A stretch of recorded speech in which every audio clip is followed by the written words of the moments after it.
نحمد و نصلی علی رسولہ الکریم اما بعد فاعوذ باللہ من الشیطان الرجیم بسم اللہ الرحمن الرحیم ان اللہ و ملائکتہ یصلون علی النبی یا ایہا الذین آمنوا صلوا علیہ وسلموا تسلیما اللہم صلی علی سیدنا و مولانا محمد و علی آلہ وسلم.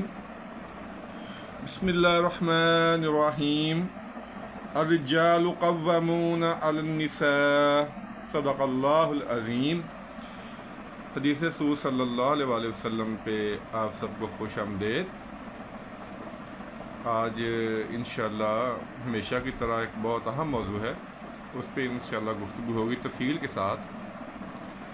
تو گزارش ہے کہ تھوڑا ٹائم نکال کے ضرور سنیے گا، اور جو نئے سننے والے ہیں وہ اس یقین کے ساتھ اس چینل کو سبسکرائب کر سکتے ہیں کہ اس پہ کبھی بھی کوئی قصے کہانیاں، کوئی فضول گفتگو یا کسی مسلک کے خلاف یا کسی شخصیت کے خلاف انشاءاللہ کبھی گفتگو نہیں ہوتی. صرف حدیث رسول صلی اللہ علیہ وسلم اور وہ مسائل جن کا جاننا ہمارے لیے بہت ضروری ہے، ان کے بارے میں گفتگو ہوتی ہے، اور اللہ کے فضل و کرم سے پورے ثبوت کے ساتھ، پورے دلیل کے ساتھ، اور حدیث کا کتاب کا نام بتایا جاتا ہے اور حدیث کا نمبر بتایا جاتا ہے. تو پھر انشاءاللہ اس مسئلے پہ گفتگو ہوتی ہے تاکہ وہ چیزیں جن کا جاننا ہمارے لیے بہت ضروری ہے ہم ان کو سیکھ سکیں. ہماری خوش قسمتی ہے کہ نبی پاک صلی اللہ علیہ وسلم نے ہمارے لیے زندگی کے ایک ایک شعبے میں رہنمائی فرمائی ہے، ہر چیز کے بارے میں بتایا ہے. لیکن بدقسمتی ہے کہ ہم نے دین کو پڑھا نہیں ہے، نبی پاک صلی اللہ علیہ وسلم کی حیات مبارکہ کو ہم نے پڑھا نہیں ہے. تو کوشش کرنی چاہیے کہ دین کا مطالعہ کریں. میں ہمیشہ یہی کہتا ہوں کہ خدا کے واسطے دین کا مطالعہ کریں، قرآن پاک کو تفسیر اس کی پڑھیں، ترجمہ پڑھیں اس کا، اور حدیث کی کتب کا مطالعہ ضرور کریں. انشاءاللہ آپ کو دین کی بہت سمجھ آئے گی اور ذہن بہت کھلے گا. کیونکہ ہمارے جو اختلافات ہیں، خاص طور پہ جو مسلک پرستی اور فرقہ پرستی ہے، وہ اسی لیے کہ ہم نے دین کو خود پڑھا نہیں ہے. اور سنے ہوئے دین میں اور پڑھے ہوئے دین میں زمین آسمان کا فرق ہے. اور ہماری بدقسمتی ہے کہ ہم میں سے کوئی 95% لوگ ایسے ہیں جنہوں نے دین کو سنا ہے، دین کو پڑھا نہیں ہے. تو جو میں نے قرآن پاک کی آیت مبارکہ پڑھی ہے سورہ نساء میں سے، اللہ تعالیٰ فرماتے ہیں کہ مرد عورتوں پر افسر ہیں، یعنی مردوں کو عورتوں پہ فضیلت ہے. آج عورتوں کے جو فرائض ہیں ان کے بارے میں انشاءاللہ گفتگو ہوگی حدیث کی روشنی میں. تو خواتین خاص طور پہ اس بیان کو غور سے سنیں اور اس پہ عمل کرنے کی کوشش کریں. تو نکاح کے بارے میں پہلے ایک حدیث پڑھ لیتے ہیں. حضرت عبداللہ رضی اللہ تعالیٰ عنہ اس کے راوی ہیں، اور بخاری شریف میں 5066، مسلم شریف میں 3339، ترمذی شریف میں 1081، سنن ابی داؤد میں 2048، اور یہ تمام حدیث تقریباً باب النکاح میں سے ہیں. میں نے پہلے عرض کیا کہ ہو سکتا ہے جب آپ حدیث کی کتاب کھولیں اس نمبر پہ یہ حدیث موجود نہ ہو، کیونکہ نسخے مختلف ہوتے ہیں. کوئی حدیث آگے پیچھے بھی ہو سکتی ہے. یعنی کہنے کا مقصد یہ کہ نمبر مختلف ہو سکتے ہیں، لیکن انشاءاللہ تعالی روایت میں فرق نہیں ہوگا، روایت وہی ہوگی جو بیان ہو رہی ہے. تو نبی پاک صلی اللہ علیہ وسلم نے فرمایا کہ اے نوجوانوں کی گروہ، تم میں سے جو نکاح کی طاقت رکھتا ہو وہ نکاح کرے. کیونکہ پھر آپ نے 2 وجوہات بتائی نکاح کرنے کی. اس سے نکاح جو ہے وہ آنکھوں کو نیچا رکھتا ہے اور زنا سے محفوظ رکھتا ہے. تو نکاح ایک نبی پاک صلی اللہ علیہ وسلم کی سنت مبارکہ ہے. ہر مسلمان کو، مرد کو، عورت کو، بالغ کو، جو اس کی حیثیت رکھتا ہو اس کو نکاح کرنا چاہیے، کیونکہ یہ آپس میں پیار محبت کا ایک سب سے اچھا ذریعہ ہے. آپ کو ایک ایسا ساتھی مل جاتا ہے جو آپ کے دکھ سکھ میں شریک ہوتا ہے. اور ایک حدیث کا مجھے مفہوم یاد آ گیا کہ نبی پاک صلی اللہ علیہ وسلم نے فرمایا تھا کہ ساری دنیا کا متاع ہے، یعنی سامان ہے، اور سب سے اچھا اور خوبصورت متاع وہ نیک اور صالحہ بیوی ہے. تو نیک اور فرما بردار اور صالحہ بیوی کا ملنا ایک بہت بڑی نعمت ہے، بہت بڑی نعمت ہے۔ آج کل تو اللہ تعالیٰ معاف کرے، ہمارے طلاقوں کا بھی بہت زیادہ رجحان ہو گیا ہے کہ چھوٹی چھوٹی باتوں پہ طلاق ہو جاتی ہے۔ تو ہمارا موضوع ہے کہ بیوی کے فرائض جو ہیں ان کے بارے میں گفتگو ہو رہی ہے۔ تو بخاری شریف میں ایک حدیث ہے، نمبر ہے اس کا 29 یہ ذرا غور سے سنیے گا۔ بخاری شریف کے آپ کو میں نے نمبر بتا دیا ہے، 29 نمبر ہے، اور اس کے راوی ہیں حضرت عبداللہ بن عباس رضی اللہ تعالی عنہ، بڑی شان کے صحابی ہیں، مفتی اعظم ہیں، مفسر قرآن ہیں، بہت اعلیٰ ہستی ہیں۔ اللہ تعالیٰ ہمیں ان کے نقش قدم پہ چلنے کی توفیق عطا فرمائے۔ وہ روایت کرتے ہیں کہ نبی پاک صلی اللہ علیہ وسلم نے ارشاد فرمایا کہ مجھے دوزخ دکھائی گئی، یعنی جہنم دکھائی گئی، اس میں زیادہ تر عورتیں تھیں۔ تو ہم نے پوچھا کہ عورتیں تھیں جو کفر کرتی تھیں۔ ہم نے پوچھا کیا وہ اللہ کے ساتھ کفر کرتی ہیں؟ میں پھر کہہ رہا ہوں اس حدیث کو بڑی غور سے سنیں ذرا، دوبارہ میں ریپیٹ کرتا ہوں۔ عبداللہ بن عباس رضی اللہ تعالیٰ عنہ روایت کرتے ہیں کہ نبی پاک صلی اللہ علیہ وسلم نے ارشاد فرمایا کہ مجھے دوزخ دکھائی گئی، اس میں زیادہ تر عورتیں ہیں جو کفر کرتی ہیں۔ ہم نے پوچھا کیا وہ اللہ کے ساتھ کفر کرتی ہیں؟ فرمایا نہیں، اللہ کے ساتھ کفر نہیں کرتی، وہ خاوند کی ناشکری کرتی ہیں۔ یہ بخاری شریف کی حدیث ہے، کوئی میں ویسے نہیں بیان کر رہا۔ آپ نے فرمایا خاوند کی ناشکری کرتی ہیں، احسان کی ناشکری کرتی ہیں۔ اگر تم عمر بھر ان کے ساتھ احسان کرتے رہو، یعنی اچھا سلوک کرتے رہو، پھر تمہاری طرف سے کبھی کوئی ان کے خیال میں ناگواری کی بات ہو جائے تو وہ کہیں گی کہ ہم نے تو عمر بھر تم سے کوئی بھلائی پائی نہیں۔ اللہ کرے آپ کی سمجھ میں آ گئی ہو حدیث کہ جہنم میں عورتیں زیادہ کیوں جاتی ہیں۔ آپ نے یہ نہیں فرمایا وہ نماز نہیں پڑھتی، روزہ نہیں رکھتی، زکوٰۃ نہیں دیتی، حج نہیں کرتی۔ آپ نے فرمایا صلی اللہ علیہ وسلم نے کہ خاوند کی ناشکری کرتی ہیں۔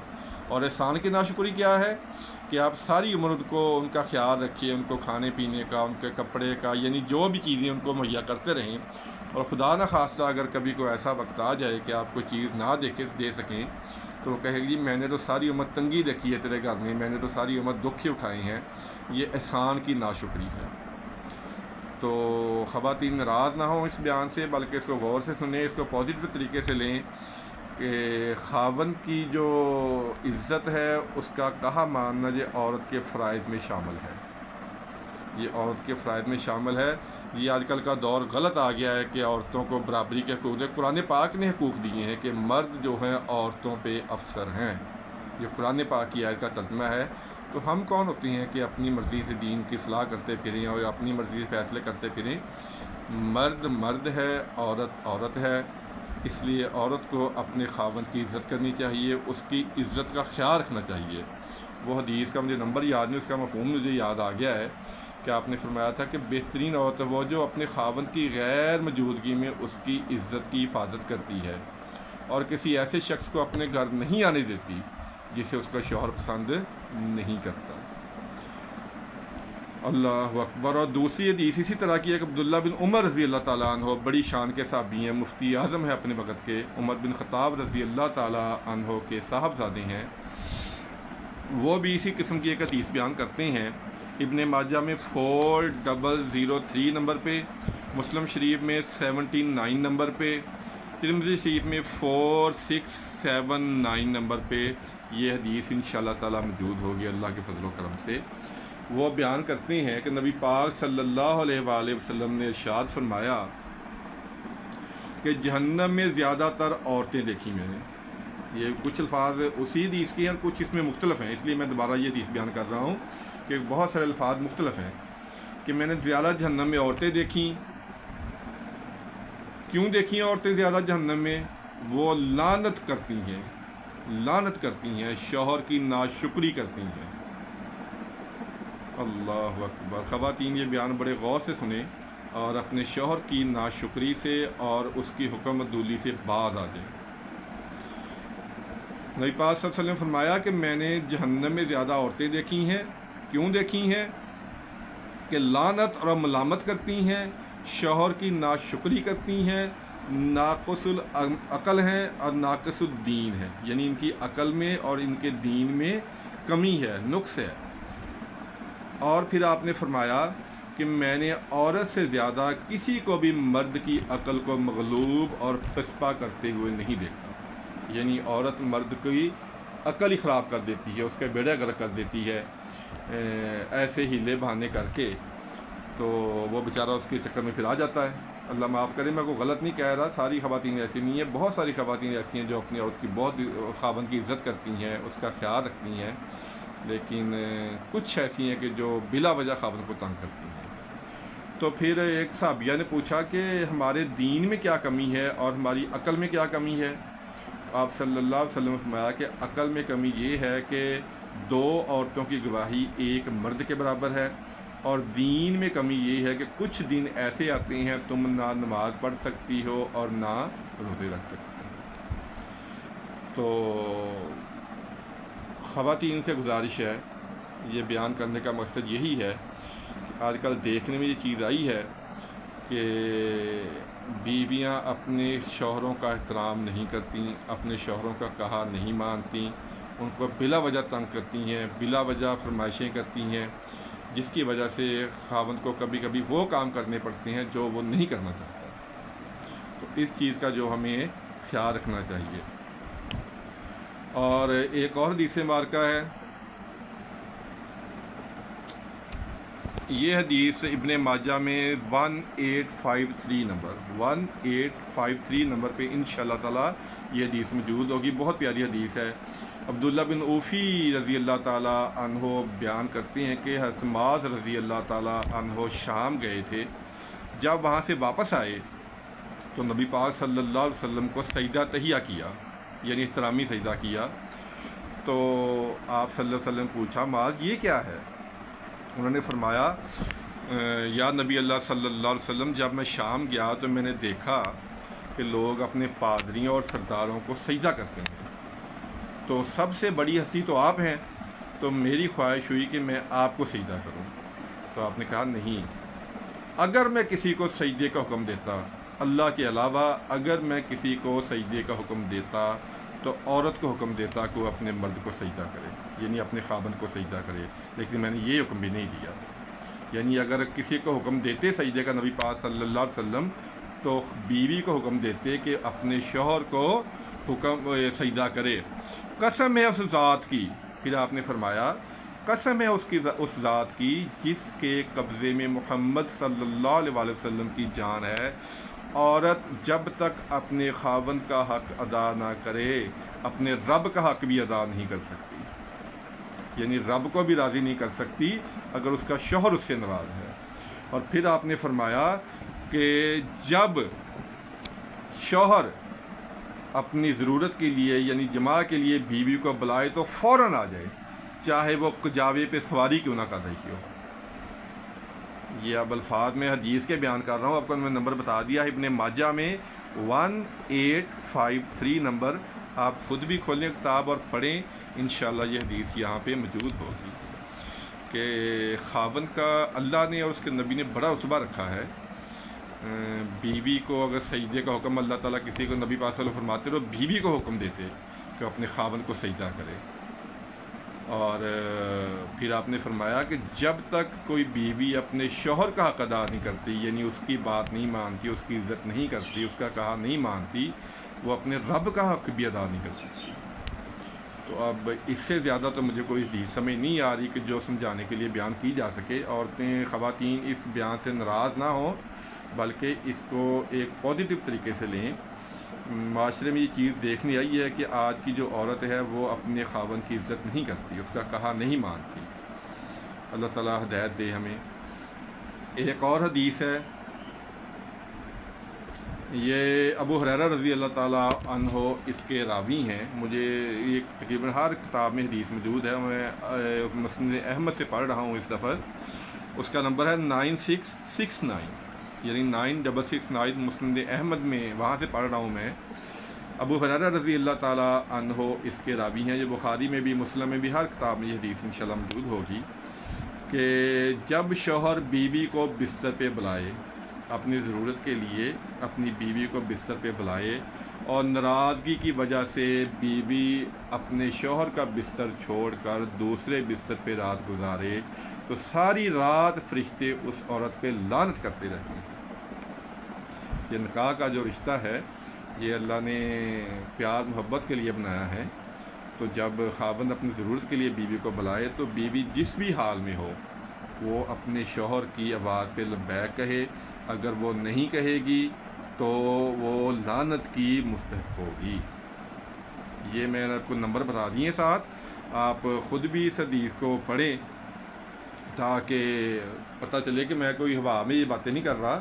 الحمدللہ اللہ کے فضل و کرم سے میں حدیث کی کتابوں کے آپ کو حوالے بتا رہا ہوں ساتھ، تاکہ آپ خود بھی یہ حدیثیں جو ہیں وہ پڑھیں۔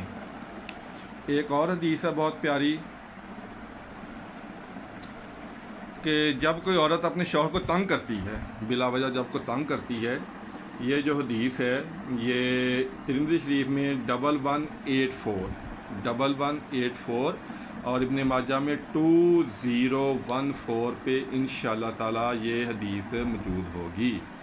اور معاذ بن جبل رضی اللہ تعالی عنہ اس کے راوی ہیں، وہ فرماتے ہیں کہ نبی پاک صلی اللہ علیہ وسلم نے ارشاد فرمایا، جب کوئی عورت اپنے خاوند کو تکلیف دیتی ہے، دکھ دیتی ہے، اسے تنگ کرتی ہے، تو حورین میں سے یعنی حوروں میں سے جو اس کی بیوی ہوتی ہے وہ اسے کہتی ہے اللہ تجھے ہلاک کرے، یہ تو تیرے پاس چند دنوں کا مہمان ہے، پھر تو یہ ہمارے پاس آنے والا ہے۔ تو شوہر کو بلا وجہ تنگ نہیں کرنا چاہیے، اس کی حکم عدولی نہیں کرنی چاہیے۔ مجھے ایک حدیث کا مفہوم یاد آ گیا کہ آپ صلی اللہ علیہ وسلم نے فرمایا کہ جو شخص اپنے شوہر کی اور اللہ کی فرما برداری کرے، یعنی اللہ کی فرما برداری کرے اور شوہر کی فرما برداری کرے، وہ جنت میں جائے گی۔ تو اللہ نے اور نبی پاک صلی اللہ علیہ وسلم نے مرد کو، شوہر کو عزت دی ہے، رتبہ دیا ہے، مرتبہ دیا ہے، اور عورت کو حکم دیا ہے کہ وہ اپنے شوہر کی عزت کرے، اس کی ضرورتوں کا خیال رکھے، اس کا حکم مانے، جو چیز اسے ناگوار گزرتی ہو اس کام سے باز رہے۔ اور آپ نے فرمایا تھا، مجھے وہ حدیث ایک اور یاد آ گئی کہ آپ نے فرمایا کہ اچھی بیوی وہ ہوتی ہے کہ جب اس کا شوہر اس کو دیکھے تو وہ اس کو خوش کر دے۔ آج کل بدقسمتی سے ہمارے یہ رواج ہے کہ خواتین نے جب کہیں باہر جانا ہو تو بہت تیاری کی جاتی ہے، بہت ہی ایکسٹرا آرڈنری تیاری کی جاتی ہے، لیکن شاید ہی کبھی کسی عورت نے اپنے خاوند کے لیے تیاری کی ہو کہ میرا خاوند صبح سے گیا ہے، شام کو وہ گھر آئے گا تھکا ہوا کام سے، 100 پریشانیاں ہوتی ہیں باہر، تو میں صاف کپڑے پہن لوں، اپنے بال سنبھال لوں تاکہ جب میرا شوہر مجھے دیکھے تو خوش ہو جائے۔ تو یہ جو چیزیں چھوٹی چھوٹی ہوتی ہیں یہ زندگی کو بگاڑنے میں بڑا اہم کردار ادا کرتی ہیں، اور یہی چیزیں زندگی کو سنوار بھی سکتی ہیں۔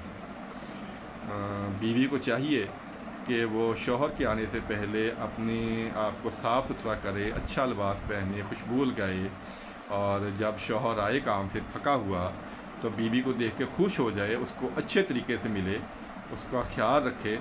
یہ جو چیزیں میں اشاروں میں بیان کر رہا ہوں، ساری تو بیان نہیں ہو سکتی، تو یہ چیزیں بہت ضروری ہیں، ان کا ہمیں خیال رکھنا چاہیے۔ اور ایک اور چیز ہے، ابن ماجہ میں حدیث ہے 1761 ابو ہریرہ رضی اللہ تعالیٰ عنہ اس کے راوی ہیں کہ نبی پاک صلی اللہ علیہ وسلم نے ارشاد فرمایا کہ کوئی عورت اپنے شوہر کی موجودگی میں نفلی روزے نہ رکھے، رمضان کے علاوہ نفلی روزے اگر اس کا شوہر گھر میں موجود ہے تو وہ نہ رکھے۔ اب اس کا مطلب سمجھ گئے ہوں گے، میں زیادہ ڈیٹیل میں نہیں جا سکتا، اشاروں میں آپ کو چیزیں سمجھا رہا ہوں کہ اللہ کرے کہ آپ کی سمجھ میں یہ چیزیں آ جائیں۔ ایک اور حدیث ہے کہ شیطان جو ہے سب سے زیادہ خوش ہوتا ہے جب شوہر اور بیوی میں طلاق ہوتی ہے، بہت خوش ہوتا ہے۔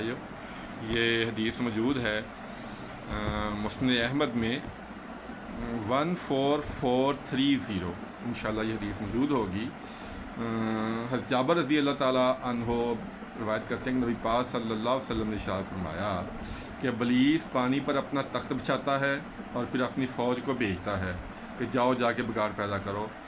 جب وہ شام کو واپس آتے ہیں تو پوچھتا ہے کارکردگی اس کی، کوئی کہتا ہے جی میں نے کسی آدمی کو یہ کام غلط کروا دیا، کوئی کہتا ہے میں نے یہ کروا دیا، وہ کہتا کوئی یہ تو اتنے بڑے کام نہیں ہے، ایک شیطان آ کہتا جی میں نے ایک میاں اور بیوی کے درمیان طلاق کروا دی ہے، تو وہ اٹھ کے اسے گلے لگاتا ہے اور کہتا ہے کہ تو نے بہت اچھا کام کیا ہے۔ تو یہ نکاح کا رشتہ ہے، بہت اچھا رشتہ ہے، بہت پاکیزہ رشتہ ہے، بہت پیارا رشتہ ہے، اس کو آخری حد تک نبھانے کی کوشش کرنی چاہیے۔ اور یہ کیسے نبھے گا؟ جب میاں اور بیوی دونوں ایک دوسرے کا خیال رکھیں گے، ایک دوسرے کی عزت کریں گے، ایک دوسرے کا احترام کریں گے، انشاءاللہ تعالیٰ کبھی بھی طلاق کی نوبت نہیں آئے گی۔ یہ چیزیں اسی وقت آتی ہیں کہ جب خاص طور پہ خواتین ناراض نہ ہوں۔ میں نے یہ چیزیں دیکھی ہیں کہ خواتین اپنے شوہر کو اگنور کرنا شروع کر دیتی ہیں، اس کا خیال نہیں رکھتی، اس کی ضرورتوں کا خیال نہیں رکھتی، اس کی عزت نہیں کرتی، تو پھر شوہر جو ہے وہ گھر سے باہر دوسری عورتوں کی طرف توجہ کرتا ہے۔ عورت کو اللہ نے بڑی طاقت دی ہے، بڑی ہی طاقت دی ہے، اس کو نسوانی طاقت ایسی دی ہے کہ عورت جو ہے وہ چاہے تو اپنے مرد کو اپنی محبت میں ہمیشہ کے لیے وہ رکھ سکتی ہے۔ ایک مجھے یاد آ گئی بات، میں نے کہیں پڑھی تھی کہ ایک عورت کسی پیر کے پاس گئی، کہنے لگی جی میرا شوہر جو ہے میرا خیال نہیں رکھتا، میرا کہا نہیں مانتا، مجھ سے محبت نہیں کرتا، تو آپ کوئی مجھے تویز دیں۔ اس نے کہا کہ تم ایسا کر کہ شیر کی مونچھ کے بال لے کے آ، پھر میں اس پہ دم کروں گا۔ تو وہ عورت مہینے کے بعد آئی، اس نے کوئی 10-12 بال پکڑے ہوئے تھے شیر کی مونچھ کے۔ وہ پیر نے پوچھا کہ تو نے کہاں سے شیر کی مونچھ کے بال لے لیے؟ اس نے کہا جی پہلے دن میں گئی پنجرے میں چڑیا گھر، تو میں نے شیر کو دور سے دیکھا، تو میں نے گوشت کا ایک ٹکڑا اس کے پاس دور سے پھینک دیا، اس نے کھا لیا۔ میں دوسرے تیسرے دن پھر گئی، پھر میں نے گوشت کا ٹکڑا پھینکا دور سے، پھر ہفتے بعد میں گئی، تھوڑی اس کے پاس گئی، پھر 10 دن بعد 15 دن بعد میں پھر اس کے پاس گئی، تھوڑی اور پاس ہو گئی تو گوشت کا ٹکڑا دیا، پھر میں نے 20 دن بعد اس کو ہاتھ لگایا، یعنی وہ مجھ سے منحوس ہو گیا، میں نے اس کو منحوس کر لیا۔ تو پھر اتنا منحوس ہو گیا کہ میں اس کے پنجرے میں چلی گئی اور اس کے بال کھیر لیا اور اس نے کچھ نہیں کہا۔ تو پیر نے کہا کہ جب تم اپنی محبت سے اگر شیر کو قابو میں کر سکتی ہے تو اپنے خاوند کو کیوں نہیں کر سکتی؟ میں نے کہا عورت کو اللہ نے بڑی طاقت دی ہے، بہت طاقت دی ہے، تو کوشش کرنا چاہیے۔ یہ بیان آج کا صرف خواتین کے لیے ہے کہ خدا را اپنے گھروں کو بچائیں، اپنے خاوند کی عزت کریں، اپنے خاوند کو تنگ نہ کریں، بلا وجہ اس سے جو چیز وہ نہ مانگیں جو وہ نہیں دے سکتا، اور جب بھی اپنے ضرورت کے لیے بلائے فوراً جائیں۔ یہ ایک اور حدیث مجھے یاد آ گئی کہ نبی پاک صلی اللہ علیہ وآلہ وسلم کہیں جا رہے تھے، تو آپ صلی اللہ علیہ وآلہ وسلم کی ایک عورت پہ نظر پڑی، تو آپ فوراً اپنی بیوی کے پاس گئے، ان کا نام زینب تھا رضی اللہ تعالی عنہا، اور وہ اس وقت رنگ کر رہی تھی کسی چیز کو۔ آپ نے اپنی ضرورت پوری کی اور پھر آپ نے فرمایا کہ جب بھی آدمی کی کسی دوسری عورت پہ نظر پڑے تو فوراً اپنی عورت کے پاس جائے اور اپنی ضرورت پوری کرے۔ کہنے کا مقصد ہے کہ جب آدمی شوہر اپنی ضرورت کے لیے بیوی کو بلائے تو اس کو انکار نہ کرے۔ یہ 2 حدیثیں میں نے بیان کر دی ہیں، تو اللہ کرے آپ کی سمجھ میں آ جائیں یہ۔ اور دوسری ایک یہ چیز ہے کہ اگر آپ کا شوہر غریب ہے اور آپ امیر ہیں تو آپ اپنے شوہر کو زکوٰۃ دے سکتی ہیں۔ یہ ابن ماجہ میں حدیث موجود ہے 1835 نمبر پہ، اور بخاری شریف میں 1466 نمبر پہ، اور مسلم شریف میں 1001۔ عبداللہ بن مسعود رضی اللہ تعالیٰ عنہ بڑی شان کے صحابی ہیں، بہت ہی بڑے عالم ہیں۔ سفر میں نبی پاک صلی اللہ علیہ وسلم کے جوتے مبارک پکڑا کرتے تھے، آپ کو مسواک دیا کرتے تھے، بڑی شان کے صحابی ہیں، لیکن غریب تھے، لیکن بہت بڑے عالم تھے۔ ان کی زوجہ محترمہ زینب رضی اللہ تعالیٰ عنہ وہ بڑی امیر تھیں۔ انہوں نے نبی پاک صلی اللہ علیہ وسلم سے یہ مسئلہ پوچھا تھا کہ اگر میں اپنی زکوٰۃ اپنے شوہر کو دوں تو کیا دے سکتی ہوں؟ تو آپ نے فرمایا تجھے 2 اجر ملے گا، ایک زکوٰۃ کا اور دوسرا قرابت داری کا۔